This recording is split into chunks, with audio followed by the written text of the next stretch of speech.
দাসপুর থানার সামাটে রামগড় চাতালের ঠিক পাশেই যে বিস্তীর্ণ মাঠ, সেই মাঠ বলা চলে পুড়ে ছাই। শতাধিক কৃষক বুধবারের বেলা প্রায় 2টা থেকে আগুন নেভানোর চেষ্টায়। গ্রামবাসীদের অভিযোগ, দাসপুর থানারই বালিপোতা এলাকার নির্দিষ্ট এক ব্যক্তি এই আগুন ধরিয়েছেন। সমস্ত বিষয়টি তারা ফোনের মাধ্যমে দাসপুর থানায় জানালে দাসপুর থানার পুলিশ ঘটনাস্থলে পৌঁছে বিষয়টি খতিয়ে দেখেন। জানা গেছে, দাসপুর 1 নম্বর ব্লকের রাজনগর গ্রাম পঞ্চায়েতের সামাট গ্রামের মধ্যে এই বিস্তীর্ণ মাঠ হলেও এই মাঠের জমির বেশিরভাগ মালিকদেরই বাড়ি নিজ নারাজোল গ্রাম পঞ্চায়েত এলাকার গোবরাকুণ্ডু ও বাছড়াকুণ্ডু গ্রামে। বাছড়াকুণ্ডু গ্রামের বাসিন্দা রঞ্জিত দোলই জানান, বুধবারের বেলা প্রায় 2টা থেকে হঠাৎই সারা গ্রাম একেবারে ধোঁয়ায় ঢেকে যায়। মাঠের দিকে তাকালে দেখা যায় সমস্ত মাঠ দাউ দাউ করে জ্বলছে। মাঠের মধ্যে, মাঠের পাশে মজুত করে রাখা আছে পাকা ধান, কোথাও বা বস্তা ভর্তি করে রাখা আছে, আবার কোথাও জমির মধ্যেই পাকা ধান কাটা অবস্থাতে পড়ে। বাছড়াকুণ্ডু গ্রামেরই শতাধিক বাসিন্দা বলা চলে একেবারে ঝাঁপিয়ে পড়েন এই আগুন নেভাতে।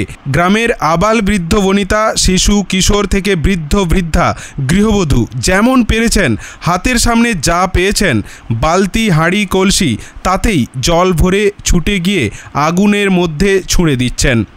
আকাশে বাতাসে তাপমাত্রার পারদ তখন 44 ডিগ্রি। তা উপেক্ষা করেই টানা প্রায় 1.5 ঘন্টার লড়াই। শুনলে অবাক হবেন, গ্রামের মানুষের এই প্রাণপণ চেষ্টা বিফলে যায়নি। কৃষকের কষ্টের বিঘের পর বিঘের পাকা ধান রক্ষা পেয়েছে। দাসপুরের বাছড়াকুণ্ডু গ্রামের মানুষগুলো শুধু নিজেদের ধান বাঁচালেন না, নজির গড়লেন, চোখে আঙুল দিয়ে দেখালেন একতার জোর। আমি সেই কাজ থেকে আসতেছিলাম, কাজে গেছিলাম, কাজ থেকে আসতেছিলাম, সেই সময় দেখি প্রচুর ধোঁয়া আইপিএসে হচ্ছে। আমি ওখানটা একটু দাঁড়িয়ে গেছিলাম, যে ধোঁয়াটা দেখে আমি তাড়াতাড়ি সাইকেল নিয়ে আসছি। এসে দেখি না, মানে আমার একটা পাড়ার দাদা, সে মানে প্রচুর করতেছে, তার ওই ধান খড় মাঠে রয়েছে, ঠিক আছে।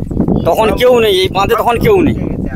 এবার আমি তখন ওখানকে আসছি, এসে দেখি না ও আঁকপাক করতেছে। আমি আবার সাইকেল ঢেকে দিয়ে দুজনে মিলেই ধান বইতে লাগছি। তারপরে পরের পরে একজন গেছে, গিয়ে তারপর ধান বয়ে সব ওই বাঁধে তুলেছি, ধান খড়টা উঠার ঢালাইয়ের উঠার ওই ধান। আপনারা প্রায় কয়েকশো মানুষ একসাথে জড়ো হয়েছিলেন বলেই হ্যাঁ বেঁচে গেছে। হয়েছে বলতে ঠিক 2টা নাগাদ করে মাঠে একজন ব্যক্তিকেই সবাই দেখতে পেয়েছে। এখানে যতজন এসেছিল সবাই বলছে ভদ্রলোক মাঠে ছিল, বাড়ি আছে বালিপাতা, গরু চড়াতে এসেছিল। এবারে এত আগুন ধরে গেছে, মুহূর্তের মধ্যে গোটা মাঠ একদম লেলিয়ান শিখার মতন একদম গ্রাস করে নিয়েছে। এবারে মানুষ সমস্ত ওই সময় রোদের সময় খাওয়া দাওয়া করছিল, আর সবাই ছুটাছুটি করে এসেছে, বালতি টালতি করে নিয়ে জল বয়ে নিয়েছে। দূর থেকে তো জল নিয়ে যেতে হচ্ছে, নিজে নিভিয়েছে আগুন এবং এখনও জ্বলছে। তো সে মতোভাবে মানুষ ক্লান্ত হয়ে গেছে, প্রায় 1.5-2 ঘন্টা। তারপরে জল হচ্ছে যে কত দূর থেকে বয়ে নিয়ে যেতে হচ্ছে, জল তো কোথাও নেই। এবারে যাদের ঝাড়া না খড় ছিল, তারা একদিকে যেমন খড় বাঁচানোর জন্য চেষ্টা করছে, কারণ গবাদি পশুরা খেতে পাবেনি, তেমনি মাঠে যে ধান খড় আছে সেগুলোকে রক্ষা করছে। যে ধান সমস্ত মেশিনে কাটা হয়ে ত্রিপলে মিলা ছিল, সে সমস্ত রক্ষা করার জন্য মানুষ আপ্রাণ চেষ্টা করছে। এখানে সব মিলিয়ে প্রায় কয়েকশো মানুষ ওই সময়কালে মোটামুটি আগুনের লেলিয়ান শিখা থেকে মোটামুটি বড় মাপের বিপদ থেকে রক্ষা পেয়েছে। না, সেরকম ক্ষতি হয়নি। তো ক্ষতি কিছু পুড়েছে খড়, এছাড়া বৃহৎ ক্ষতি হয়নি। এটা হচ্ছে যে এটা সামাট মৌজা, কিন্তু এখানে পার্শ্ববর্তী গ্রাম হচ্ছে চাষি এখানকার বাছড়াকুণ্ডু গ্রামের। জমিটা সামাটের, রাজনগর জিপি। রাজনগর জিপি। আর জমির মালিকদের বেশিরভাগই নিজ নারাজোল গ্রাম পঞ্চায়েত, রায়কুণ্ডু গ্রামে, বাছড়াকুণ্ডু। আপনার নাম? আমার নাম রঞ্জিত দোলই।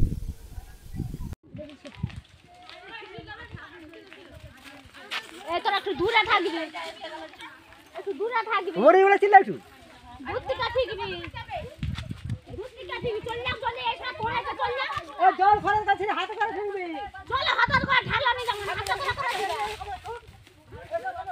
এই বড়টাই যখন হাতে বড়টাই না লাগলে তো হাতটা দেই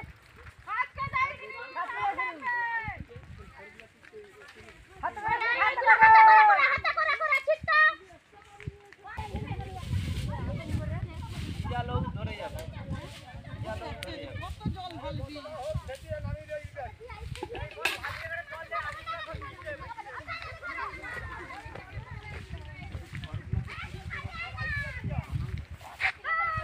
চলো পালে পালে পালে।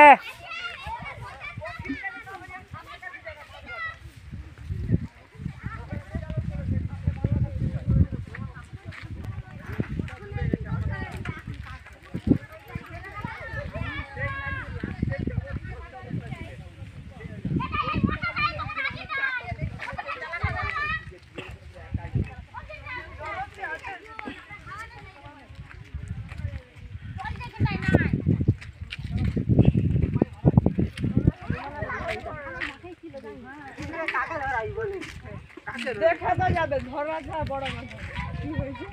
স্থানীয় সংবাদে বলে দে, স্থানীয় সংবাদে দিলে